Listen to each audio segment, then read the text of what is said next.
The girlie said boho braids aren't going anywhere anytime soon, but at least we can switch it up from knotless to boho cornrows.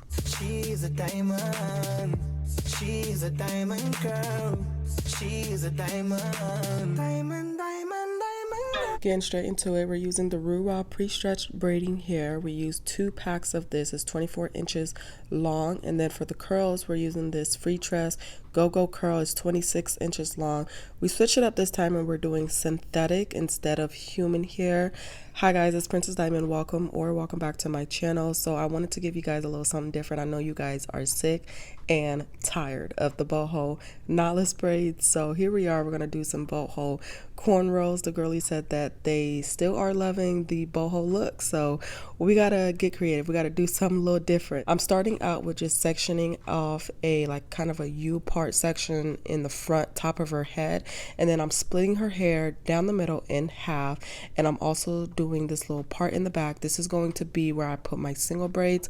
You can do either regular traditional box braids down here. I choose to do knotless braids. Knotless braids are always going to be less tension than traditional box braids, so I like to go for the knotless braids. I did 5 of these. Not gonna lie, I forgot to put the curly hair in those braids, so I did go back and crochet them in. So now I'm just going to go in and start doing my feeding braids going to the back. I wasn't really sure how many braids I was going to do total, so I kind of was trying to do not too small but not too big either. The braids in the back is basically my, I want to say, anchor or my guide, because that's the sizing that I'm going to keep all of these braids. So the single braids in the back was my guide on what size all of these braids were going to be. Straight back braids can get a little tricky for getting all of the braids to fit and getting everything to go in the back, since the front of the head is much wider than the nape of the head. So if you're having trouble with that or need some help, I do have a more in-depth video for tips on doing straight back feed-in braids, so I'll link that right here for you guys to go check out if you're interested in it. I'm just starting out with some regular knotless braids. I used to get questions all the time on how many pieces of the braiding hair to feed in when doing feed-in braids, and I said this a while before that each braid is not going to have the same amount, because as you can see, this section right here that I'm working on is going to be much shorter than if I was to do a section in the middle if we were doing like complete full straight back feeding braids. But even this section right here is still going to be a different length than the section that I do in the middle. So I just always start with a very small piece, gradually increase it until it gets to my desired length, and then I continue braiding without adding any more braiding hair until it needs a little bit more thickness. Like right here at the nape, I need to add a little bit more thickness, because again, I'm going to match this braid size with the knotless braid that I did underneath it. So I can tell right here that the braid coming off of her nape was going to be too thin, so I went ahead and started to add in a couple more pieces. If you see some white stuff on her hair, that's just from the product. We used the Shine and Jam in the orange container this time, just something basic for these. I forgot to mention though, for the curly hair, it is 26 inches long, but I did cut that in half because that was way longer than what we needed. So for each of these braids, I put 2 pieces of the curly hair within the braid, and then I did do a piece on the ends. And I am going to show you guys more in depth how I added in the curly piece. So at this point, we are halfway through with the like feed-in braids going straight back. We still of course have to work on the top section, but just for the braids going straight back, we're halfway through, and this is going to be the 9th braid. So I know since we're halfway through, I'm just going to do the exact same thing on the opposite side, and I want to do the same amount as well. And at this point, I'm feeling really good about the braids because all of the braids are touching there in the back. So they're not gappy, and they're not like overlapping. They're just really nice and smooth. So like I said, I'm just going to try to do the exact same thing on the opposite side to keep it even. So this is our halfway mark, and like I said, we did 9 braids halfway. So starting again from the ear going down, we're going to do another 9 braids going straight back. Now I'm going to show you how I'm adding in the curly hair pieces, and remember I cut this hair, so the length is normally twice this long, but we didn't need it that long. Instead of holding it in the middle, I'm kind of just holding it a little bit towards the end because I want one piece or one side to be longer than the other. I'm going to lay it up flat behind the braid and kind of match it with those 2 strands.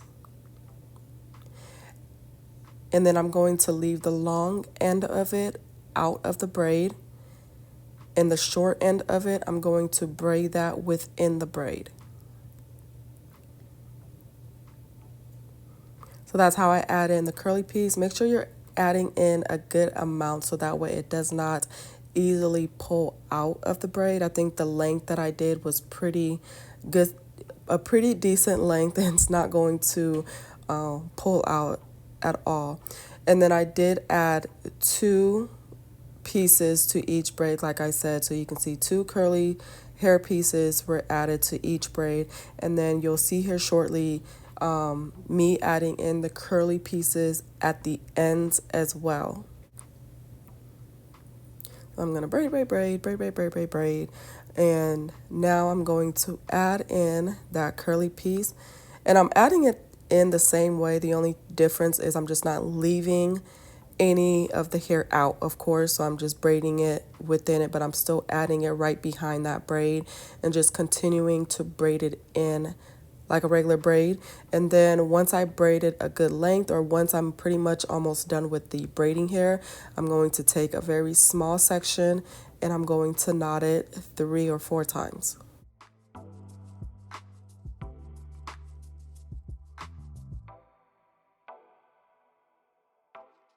So this is what the straight back braids are looking like. Like I said, very, very nice, neat, very smooth. Nothing is overstacking or laying on top of each other, and everything is touching. This is how you want your straight back braids to be. At least this is what I was going for, and so I was very happy about the look. And so now we're just going to do the braids that kind of look like lemonade braids.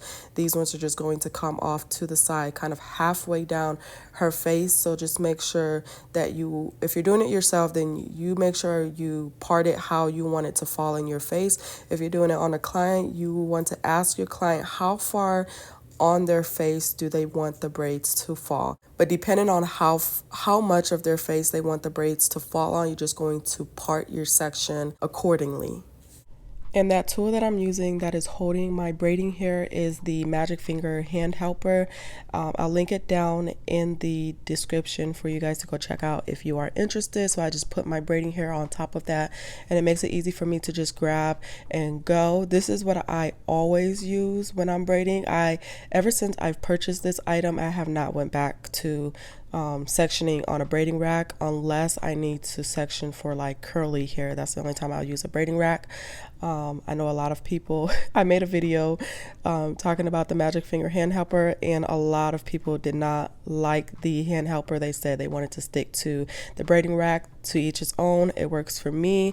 It may work for you and it may not, but I'm still adding curly pieces even to the braids going in the front, and I'm adding in the same amount as well. So 2 curly pieces on each braid and then the curly pieces on the ends, and we're finally towards the end, and I'm about to show you guys the final result. Thank you guys so much for watching though. I really hope you guys enjoyed this video. I hope it helped. This part real quick is the steamer. So I'm just steaming the braids because this is synthetic hair, and we're not going to even try to dip these braids in hot water. It's not going to work. So to kind of loosen up the braids a little bit, we're steaming the braids. So yeah, that's what I'm doing right here. That will also be linked down in the description below. And if I forget to link anything, you guys just remind me, just give me a heads up and I'll drop the link. Thank you guys so much for watching. And if you watched or came this far, I just want to give a huge huge thank you to each and every one of you that have supported the channel, that have subscribed to the channel. We are almost at 100,000 subscribers, and I just owe a huge thanks to you guys. I really do appreciate each and every one of you guys. Also, I know she's going to be watching, so thank you to my cousin Bintu for always being willing to be a model, and all of my other models in the past. As the young folks would say, this eats. Oh wow. Not the young folks. It does. It's really bad. I'm gonna record this with my story. Okay? 1, 2. Right? Like what?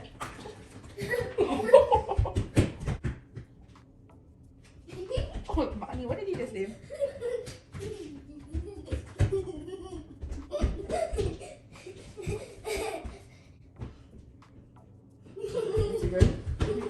Not really, because I don't have the lip gloss on, but Okay. Put your feet up. I can't.